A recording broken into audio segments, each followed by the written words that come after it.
tout un personnage que ce Normand Guimond. Élevé dans la ruralité catholique, qu'est-ce qui pouvait le prédisposer à devenir syndicaliste et promoteur d'économie sociale? Une seule chose, son éducation familiale basée sur la solidarité, l'entraide, le respect du travail, la dignité des individus et l'amour. Dédiant sa vie au service des démunis, il opte d'abord pour la prêtrise avec les Fils de la Charité, une congrégation de prêtres ouvriers. Mais la brutalité de l'injustice à laquelle il se bute dès son arrivée dans le sud-ouest de Montréal l'amène à reconsidérer son choix de vie. C'est comme syndicaliste et père de famille qu'il luttera contre l'oppression. À son actif, une saga syndicale, celle des employés de la Clix, une manufacture de fermeture éclair. Normand Guimond arrive à désaffilier le syndicat de la sinistre Fédération canadienne des associations indépendantes pour en faire une composante militante du Conseil du travail de Montréal et de la FTQ. Devenu permanent à la FTQ, Normand Guimond s'impliquera à fond dans la revitalisation du sud-ouest de Montréal. En ce sens, il sera un des pionniers de l'économie sociale métropolitaine. Pas si mal pour un fils de Saint-Édouard de Lotbinière.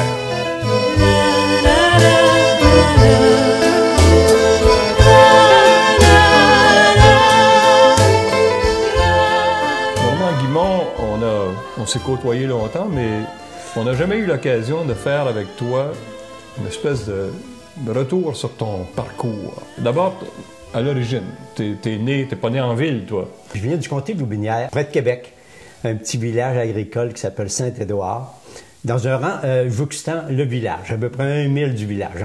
Ma mère venait d'un rang au sud et mon père venait d'un rang au nord.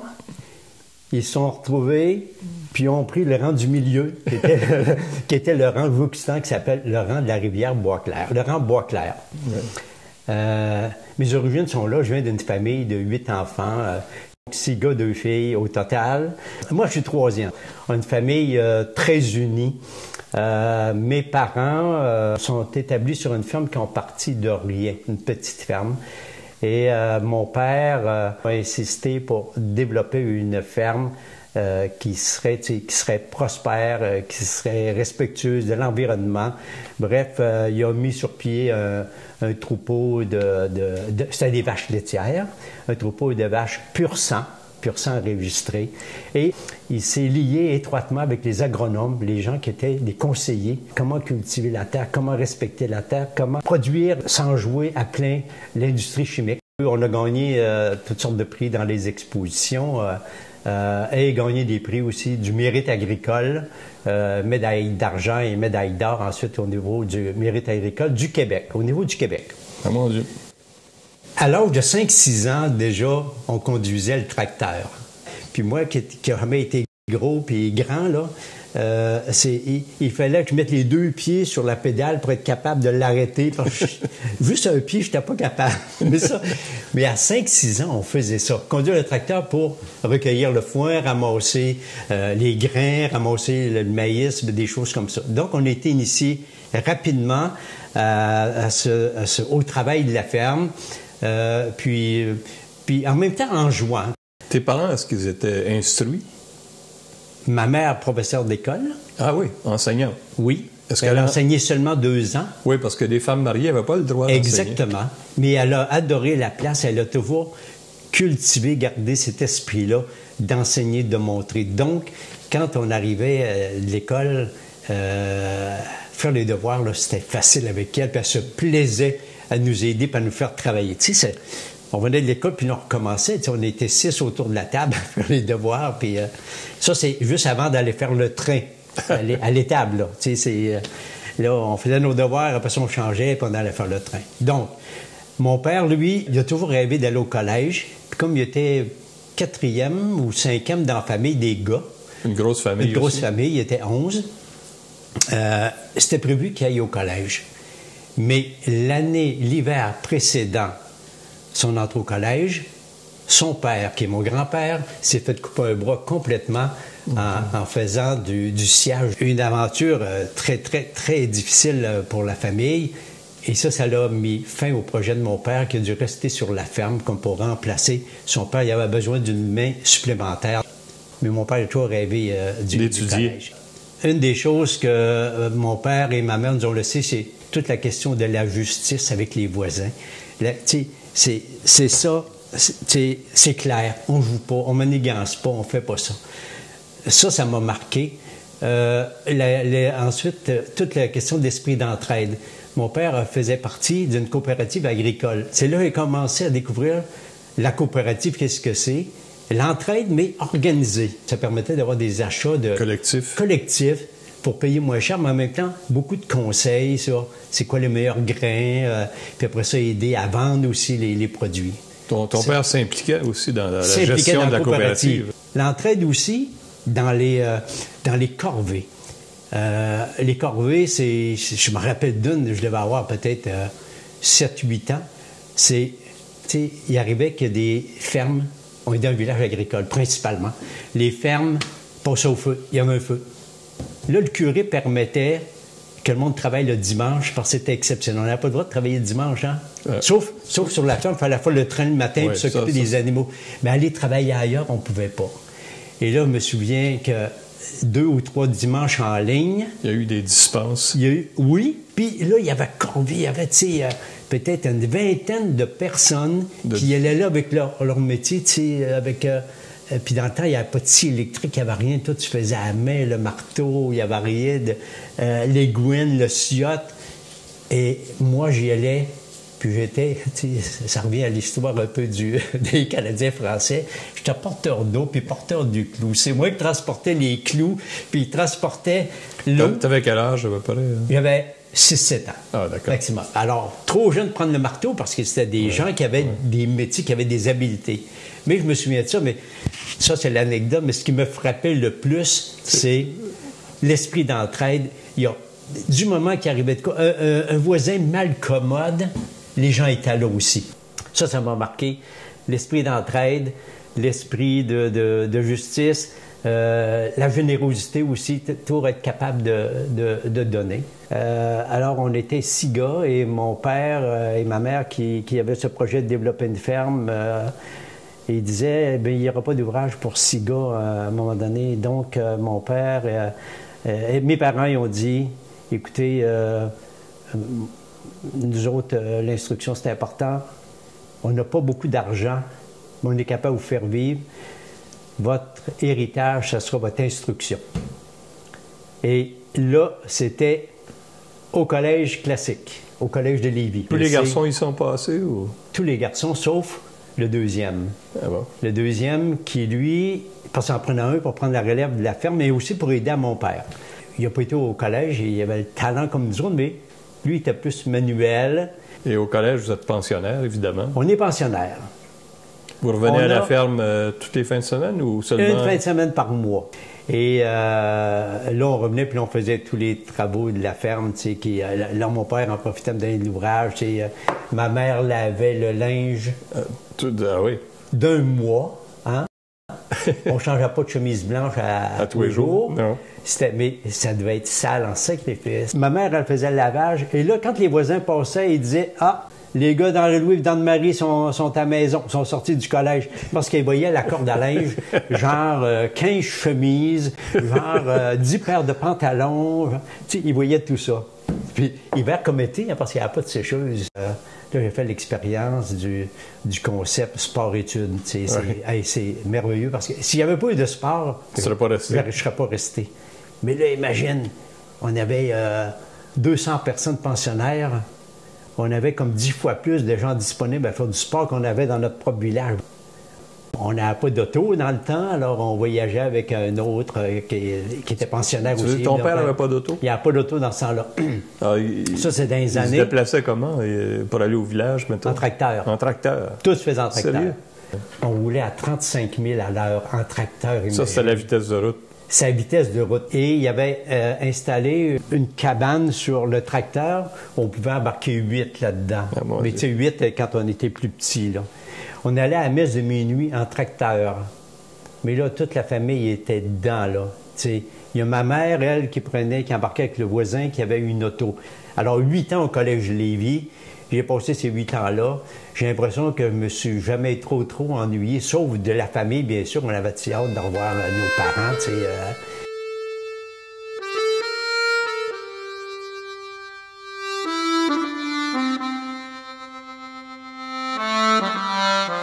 Puis à cette époque-là, c'est quoi tes rapports avec la religion? J'en ai aucun. OK. T'es pas particulièrement pieux, puis... Ah, ben je te dire, quand il vient le temps, Choisir, en philo 2 de choisir, il y a comme une pression que je me donne, mais il y a comme un climat social qui s'installe, qui me fait pression aussi, parce que là, dans chaque famille, il devrait y avoir un prêtre. Ouais, Hein? ça, Tu sais, ça aussi. Ouais, ouais. Mes parents, ils n'ont jamais fait de pression, puis ils me l'ont toujours répété, mais moi, ça, c'est venu. C'est venu, puis j'avais des amis, des bons amis, qui s'en allaient curer, et on est comme partis en gang pour aller au grand séminaire, qui était à l'Université Laval, dans le fond. J'avais pas vraiment d'autres pressions, sinon que je trouvais ça bien. Moi, je trouvais qu'il y en avait un bon curé, un bon vicaire à Saint-Édouard, puis un sportif en plus comme vicaire. Alors, je trouvais que ça allait comme de soi. Tu te voyais un peu dans ça. Oui. Tu sais, j'aurais pensé peut-être dans les sciences sociales, tu sais, travailleur social ou sociologie, mais non, ça allait. Ce que je comprenais, c'est que les prêtres faisaient un peu tout ce travail-là à travers leur Mais là, leur t'as quoi? ministère. T'as 19-20 ans quand tu... 20 ans quand En 66, 45, donc j'ai 21 ans. 21 ans. Ouais, quand je m'en vais au grand séminaire. Ça va comme de soi. Ça va comme de soi, puis je me vois heureux là-dedans, mais il n'y a rien par rapport... Je suis comme pas conscient de ce que ça implique comme engagement. Tu sais, le célibat, c'est quoi ça veut dire? La chasteté liée au célibat. Je sais pas encore c'est quoi ça veut dire. C'est-à-dire comme exigence. Et là, je vais au grand séminaire et après 3 ans en 60... Ah, tu y passes quand même 3 ans. Oui, 3 ans. Alors, en 69, au printemps 69, il y a un prêtre de Montréal qui s'appelle Claude Lefebvre, des Fils de la Charité, que je ne connais pas en tout. Des Fils de la Charité, il vient nous présenter sa communauté.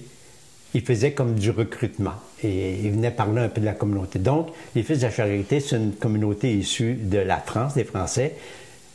En gros, c'est des prêtres ouvriers, des prêtres qui sont sortis de leur presbytère pour aller vivre dans les quartiers avec le monde. Mais travailler aussi en usine. Puis entre autres, pour aller travailler en usine. Alors moi, ça m'avait impressionné ça parce que je disais, tu sais, en 68, 9, là, on est plein dans la Révolution. Il y a un bouillonnement. Un bouillonnement. Et là, moi, les vraies questions se posent, mais c'est pas sur la question du célibat, c'est la question... Mais les prêtres, il me semble qu'il y a d'autres choses à faire que de vivre dans ces grosses cabanes-là. Les gros presbytères. Les gros presbytères. Puis, le temps que j'étais au séminaire, on allait visiter aussi des familles pauvres, qu'on disait. On allait se promener dans les quartiers ouvriers, ceux qui voulaient. Moi, ça m'a inspiré. J'étais dans le Vieux-Québec, quartier Saint-Roch, entre autres. Ouais. Là, on la voyait, la pauvreté, mais en même temps, on voyait ces immenses bâtisses-là. Puis, tu vois qu'il y avait une dichotomie, là. Dichotomie. Ça m'a allumé tout de suite.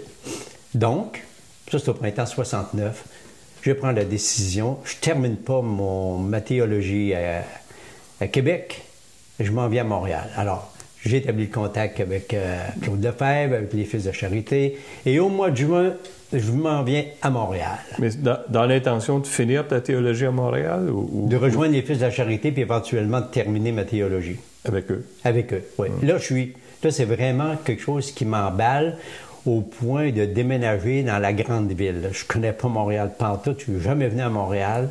Tes parents réagissent comment à ça? Mes parents, ils sont bien d'accord avec ça. C'est mon père qui vient me conduire à Montréal en 69.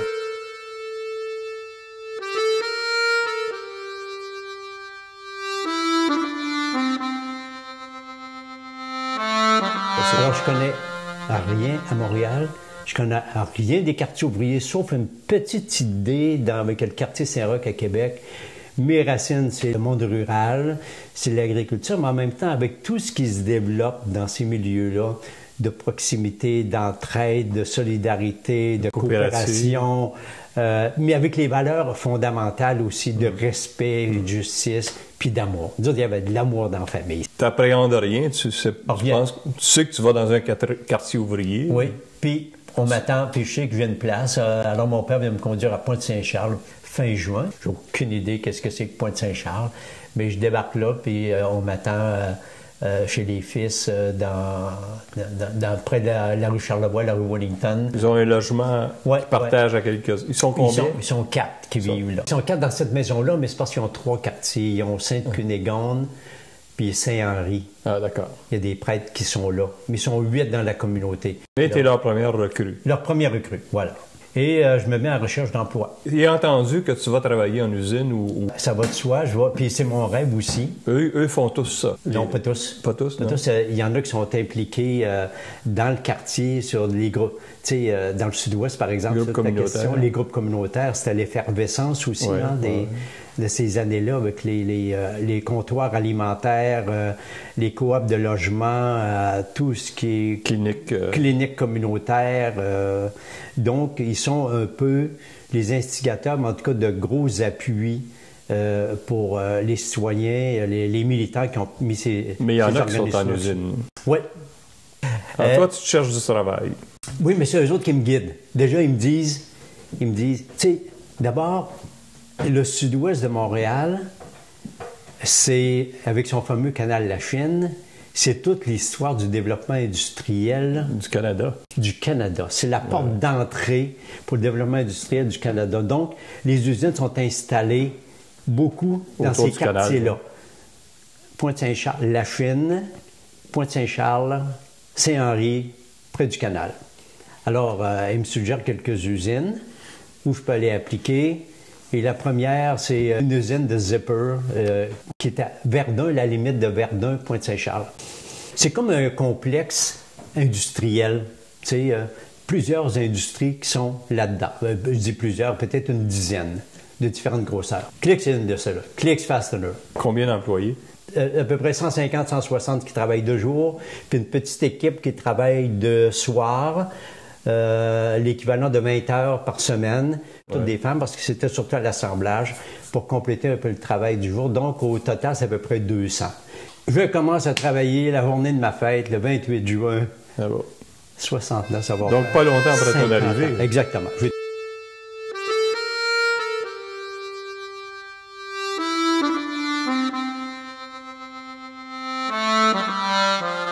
Là, je découvre, c'est ça, dans 160 personnes sur l'équipe de jour. Les 3/4 sont des femmes. Et toute très grande majorité des femmes de Saint-Henri, Pointe-Saint-Charles, c'est à proximité. Hein. Là, je réalise le paquet d'injustices qu'il y a là. Et les gens s'en plaignent. Le gros problème qui mécontente les gens, c'est qu'il y a un syndicat de boutique qui est là. Un syndicat qui a été mis sur place avec la contribution puis dominé par les patrons. Ça s'appelle la FCAI, la Fédération canadienne des associations indépendantes, avec un meneur qui s'appelle Lucien Tremblay. Alors, qui est un peu partout dans plusieurs usines. Là. Plusieurs usines. Il a même été avec les taxis à un moment donné, puis à Eagle Toys. Là, je découvre la FCAI, là, je comprends rien. Mais ma gang de chums avec qui je reste, les Fils de la Charité, eux autres, ils connaissent c'est quoi le monde syndical. Et ils savent c'est quoi qu'un syndicat, puis ils savent comment ça fonctionne. Moi, je leur en parle. Ils savent que celui-là, c'en est pas un vrai. C'est pas un vrai. C'était des machinistes qui étaient à l'exécutif du syndicat. Les machinistes, c'était un tout petit groupe. C'est une douzaine de travailleurs sur les 160 ou 170. C'est un peu l'aristocratie ouvrière. L'aristocratie, exactement. Là, je découvre que la FCAI est là depuis 64. Ça fait 5 ans. Il y a eu un syndicat qui a essayé de rentrer en 64. Syndicat des machinistes, un des syndicats... L'Association internationale des machinistes. Des machinistes, qui a essayé d'entrer. Ils ont manqué leur coup. Et c'est là que Tremblay se présente à l'invitation des boss ou lui-même. Dans le fond, il était déjà connu pour dire... Il vient là pour installer une structure qui va mettre l'employeur à l'abri du vrai syndicalisme. Exactement. Alors, depuis 64 à 69, ce que les amis me disent, il n'y a eu aucun grief qui a été fait, qui a été déposé. Ça te donne une idée, hein? Une usine de broche à foin comme ça, tu sais. Lucien Tremblay, quand il rentrait dans une place, Lui, il négociait pour les travailleurs, mais en face de lui, c'était son bras droit, un genre de taupin qu'on a appelé pâte à brunette après parce qu'il s'est fait casser les jambes à Sorel dans une bataille, je ne me souviens pas laquelle, mais il boitait. Alors c'est ça que les gens l'appelaient la pâte à brunette. Et quand arrivent les négociations, Lucien Tremblay représente les travailleurs et Brunette représente l'employeur. Alors c'est ça. Lucien Tremblay, quand il arrivait dans une place, il offrait au boss clé en main. Clé en main. Puis la convention collective que tu veux. Puis moi, je soupçonne que la convention collective était déjà prête. Ah, absolument. Tu sais, il n'en montrait pas. Donc, du monde de Bernay, là-dedans, énormément, il ne se passe rien, sauf un tout petit groupe de machinistes qu'eux autres étaient entretenus, puis il y avait des conditions de salaire un peu intéressantes aussi. Là, on réalise ce qui se passe. Au mois de septembre, à la fête du travail, ça, c'est des choses là, qui me sont restées. On s'en va dans un chalet chez un de mes amis dans le Nord, on est 3. Là, on dit, ça n'a pas de maudit bon sens. Je dis, je vais m'informer auprès des Fils de la Charité pour voir c'est quoi qu'on pourrait faire, puis c'est qui qu'on pourrait contacter. Bref, on fait la démarche et là, on applique à la CSN. Ils ne nous retournent pas l'appel, on passe ailleurs. On réussit à parler au journalier, à la FTQ. Il dit, non, vous seriez mieux qu'un syndicat du textile. Bref, on aboutit aux UTA, les Ouvriers Unis des Textiles d'Amérique. On réunit une douzaine de leaders, et là, on leur parle de choses et les gens disent « on y va ». Mais là, on ne connaît pas grand-chose, c'est quoi qui peut se passer. Hein?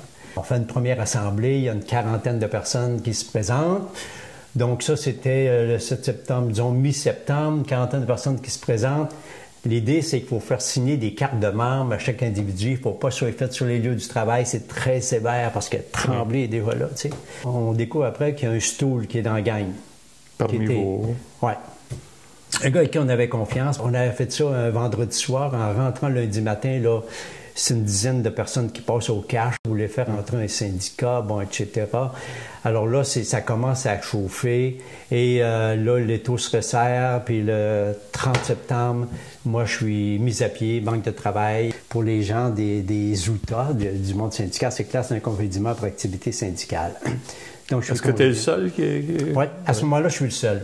La saga commence. Les gens sont menacés. Il y a des mises à pied qui se font. Il n'y a rien de respecté. Les gens, là, ils ont peur. Plus d'une fois, on rencontre les madames, parce que c'est surtout des femmes. On parle de ça. Puis elle a dit, oui, c'est une bonne idée. C'est vrai, je suis prête à embarquer. On a tout notre topo. Tout d'un coup, à la fin, le gars qui est pas loin, il dit... Nicole, je me souviens d'une, Nicole, embarque-toi pas là-dedans de savoir plein de troubles. Ça, c'est son mari? Son mari. Et plus d'une fois, c'est arrivé. Mais la Nicole en question est venue me revoir le lendemain, elle a dit, laisse faire ici, c'est pas lui qui mange la marde, ici, c'est moi qui la mange. Mais plus d'une fois, c'est arrivé. Donc, on avait comme double obstacle. Ouais. Celui de la peur de la personne, mais aussi la pression familiale, la pression du conjoint qui dit non. On réussit à avoir une majorité et on dépose au ministère du Travail. Et là, comble de malheur, au moment où on dépose, la commission des relations de travail est abolie pour former une nouvelle commission. Donc, on a un temps mort d'1 mois et demi. Et normalement, quand on dépose, l'important, c'est la vigilance du commissaire pour que rapidement l'accréditation soit accordée parce que souvent les demandes d'accréditation ou les dépôts des cartes, les demandes d'accréditation se font dans le secret rapide pour pas que l'employé ait le temps de se retourner de bord. Alors nous autres, ça pourrait être pendant un mois et demi où l'employeur a toutes les chances de faire ce qu'il veut, parce que là, il est avisé officiellement qu'il y a une demande d'accréditation qui a été faite pour représenter les employés de Clicks Fastener, groupe de jour. Ça donne la chance à notre ami Tremblay de réappliquer, et là, on avait toutes sortes de choses. C'est Tremblay circulait dans l'usine comme il voulait, avec son président qui était un machiniste. Bien. Il allait voir tout le monde. L'employeur a même permis à un moment donné, aux travailleurs, il les a fait venir une demi-heure plus tôt pour une assemblée à la cafétéria, une assemblée de Tremblay. Ça marche pas, il n'y a pas de monde qui participe, mais il dépose quand même une demande d'accréditation nouvelle, juste pour contrer la vôtre, ouais. Il n'est pas accrédité, mais ils reconnaissent qu'il a le droit de représenter encore les Il est employés. encore représentatif. Oui. Ça veut dire qu'il va y avoir un vote. Il va y avoir un vote entre les UTA, notre syndicat, puis la FCAI. Et jusqu'à la dernière minute, il y a des pressions. La veille, il y a une vingtaine d'employés qui ont été mis à pied en disant « il n'y a pas de travail pour vous autres ». C'est presque tous des militants, des militantes. Tremblay, pas Tremblay, mais sa gang se sont promenés encore dans l'usine. Et le lendemain, il y a le vote. Et avec, malgré tout, c'est les menaces, les tractations, les pressions, l'intimidation, on gagne le vote. Les UTA gagnent le vote le 26 janvier 70. On est officiellement accrédité à partir de là.